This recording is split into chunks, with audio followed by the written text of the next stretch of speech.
KUGAN I don't know why I start this with you, Eddie Hearn. Do you know what? Your analogy went down quite well the other day with the car. Yeah. I think a lot of people I was just explaining it to someone. related to that. Yeah. But anyway, the world awaits. It does, for Stephen Smith and Devis Boschiero. Indeed. Great fight. Great fight. One that probably go under the radar a little bit, but one that is very important for the career of Stephen Smith, and one that's very important for the super featherweight division. The winner will be the mandatory challenger. The next bout will be against the IBF champion, Jose Pedraza, for the world title. Why has it taken so long for Stephen Smith to get Because to this he's point? been injured and he's been ill. So after he won the WBC silver title in Leeds, he was supposed to box again, and he had an elbow operation. Then he was going to box in Ireland, coming back from the elbow operation. He got kidney stones, and it's been stop-start. He's been sitting there as WBC number 2 and waiting for a shot on Miura. We've been trying for that fight so bad. They didn't want to give it to us, so we got mandated for the IBF final eliminator, and he'll take it. And this is a really, really interesting fight. Boschiero's only lost to 2 men, to Jacob, who's a European champion in France, controversial, and he got robbed blind in Japan against Takehiro Ao for the WBC world title. He's who fought Beltran recently. Correct, but he's moved up to lightweight since. Boschiero is all action, great chin, can punch with a right hand. They will stand in the pocket, in my opinion. I think Stephen might try and box him a little bit, but I think as the rounds go on, I think they'll be in the pocket, and I think it'll be an all-action great fight. Must win for both of them. Yeah, it's good to see him finally get his opportunity. Yeah. A lot of people say Stephen's the most talented of the brothers. And I saw Chunky say that in an interview on Sky the other day, and he's going to have to show it on Saturday at the Olympia. You know, it's a tough fight. You've been distracted? Yeah. Oh. Just talking a bit ahead, what's over there? What? What is over there? I'll tell you later. Oh. If Stephen's successful on Saturday night, get Pedraza over here? You're on 75-25. He's a PBC fighter. I think Pedraza boxes like in a couple of weeks, or It might not even be Pedraza. It might not be. He should win that fight. But I think, Stephen's probably in a position where he says, "Go out purse bids." He's seen what's happened with some crazy purse bids lately, and he doesn't mind. He was willing to go to Japan to fight Miura, but of course, if I can make it part of a big show over here, we can make a decent bid. You never know. Pedraza might even vacate. Be nice. Good fighter he is. But first things first, take care of business on Saturday. Coming on to the card, obviously Scott Cardle torn muscle meant that he was out. Sean Masher Dodd steps in. It's a great little story. Boxing, we went through a stage, we were getting kicked in the nuts left, right and centre with fights falling through. And I was just thinking on Monday, you know what, we actually haven't had any withdrawals lately of key fights on cards. And then Tuesday, I got a text from Scotty Cardle's dad, and anyone who works in boxing will know that when you get a text from someone that says, "Please call me urgently," that is not good news, especially from a fighter's dad. And he phoned up, and he was, Scotty was, excuse me, virtually in tears. Ripped his quad in the last spar, and he was out. And people understand that these guys have been training for 8 or 10 weeks, and obviously you get paid when you fight. So you imagine going to work for 10 weeks, then all of a sudden someone turns around and says, "Sorry mate, no dough for you." And that's the same with getting injured in boxing. And you're sort of sitting there. I was really looking forward to the Cardle Buckland fight, and then it's Tuesday and you're thinking, right, shall I add another fight? Shall I call Martin Murray? Shall I call Luke Campbell? Shall I call Tony Bellew? Stick him an 8-rounder. Everyone moans a one-sided 8-round fight, and sometimes I agree with them. So I thought, no. Do you know what? Sean Dodd has sold a load of tickets, right? He's really popular lad, great to watch. Maybe I'll find him like an area title or an English title fight. And I thought, wouldn't it be great though if Buckland and Dodd would just agree to fight each other for kind of like an eliminator, and I'll give the winner Scotty Cardle on November the 7th. Phone up Gary Buckland. I'll have that. Phone up Sean Masher Dodd. Kim right, son. Stick me in. And that is what you love. And you see him today. You see his face. Didn't stop smiling. No, he sold 300 odd tickets. The place is going to be absolutely jumping.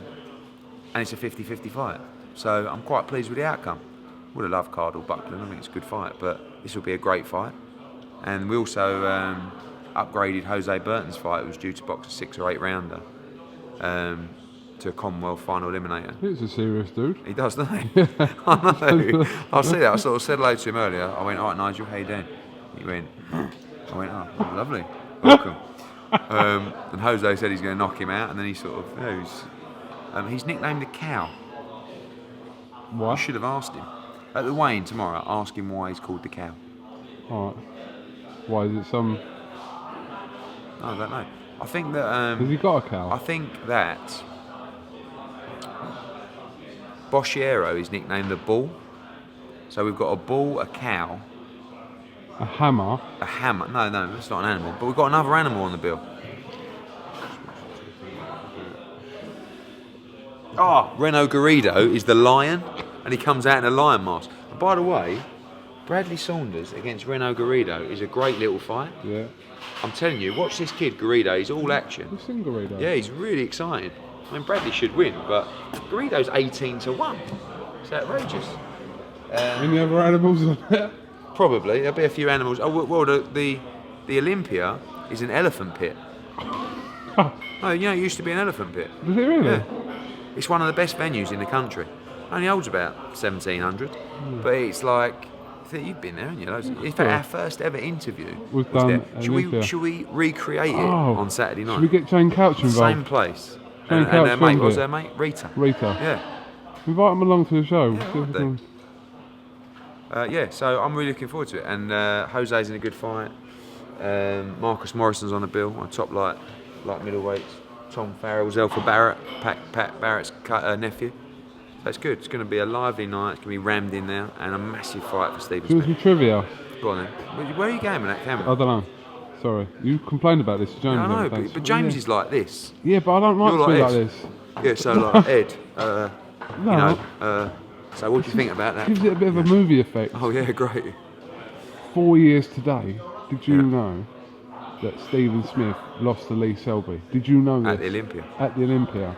I didn't know it, but I saw a tweet about it today, which is probably the same tweet you read. That's something to do. I don't know. I mean, as a fighter, has the place got bad memories for you? I don't think so. I think they just go in and do a job. But I'm telling you now, this is a really, really tough 50-50 fight for Stephen Smith on Saturday night. Tough fight. Let's hope he comes through it. 100%. Joshua-White tickets now. Hold on a minute. Hang on, I've got to what pull a you numpty up. I am.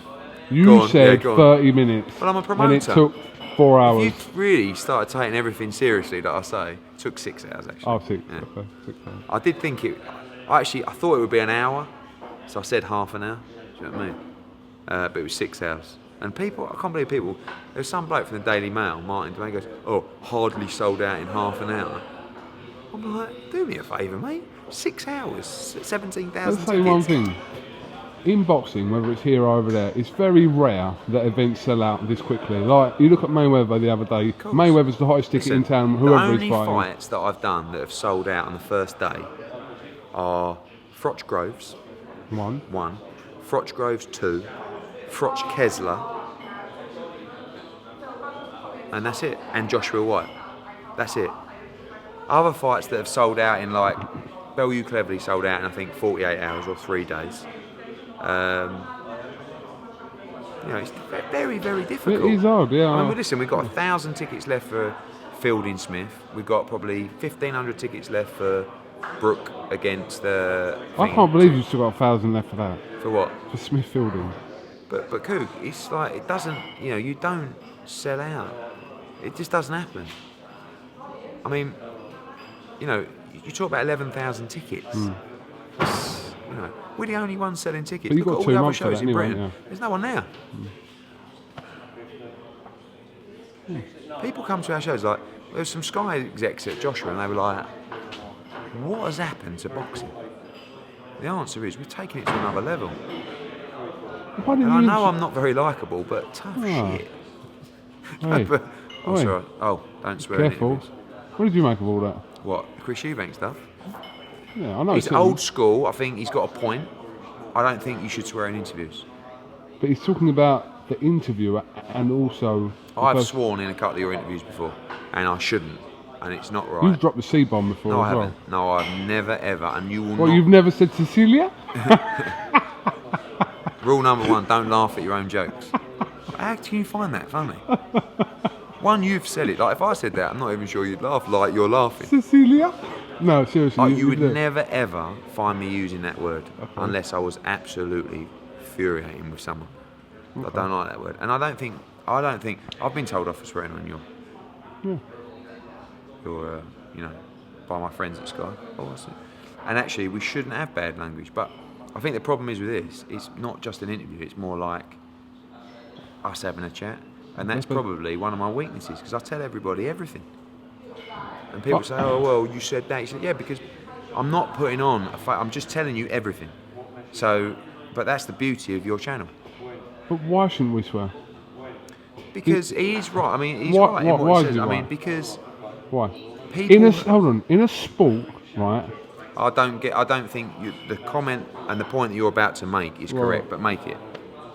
In a sport where they're trying to literally kill one another. Not literally kill one another, but you know what I mean. No, but I don't agree with that because it's a sport and there's an image to protect. It's not a sport where, I mean, what you just said makes it sound like some barbaric fest of people that just walk around smashing people up. It's not. It's a sport. And we have an image to... Well, is it a sport? What, is it a sport? Yes, it is a sport, but you're talking about like it's fucking tap dancing or something. Oh, no, of course No, not. you It's the are. toughest sport of all. Well, I'm just saying, you're talking about like, But what we're trying to do fencing or here, something. what we're trying to do is we're trying to, and this is probably where his point's going from, take boxing from the perception of being a roughhouse sport into being more of a mainstream sport. Okay. And a lot of your interviews and a lot of the language that you use make it reflect badly on boxing that it is a roughhouse sport. I can't believe what you're saying. No, but I'm not criticising what you're doing. I'm just saying I can see the point where someone would think that you shouldn't swear in an interview. But I don't often do it. You do quite a lot. No, I don't often do it. No, I don't. I disagree with that.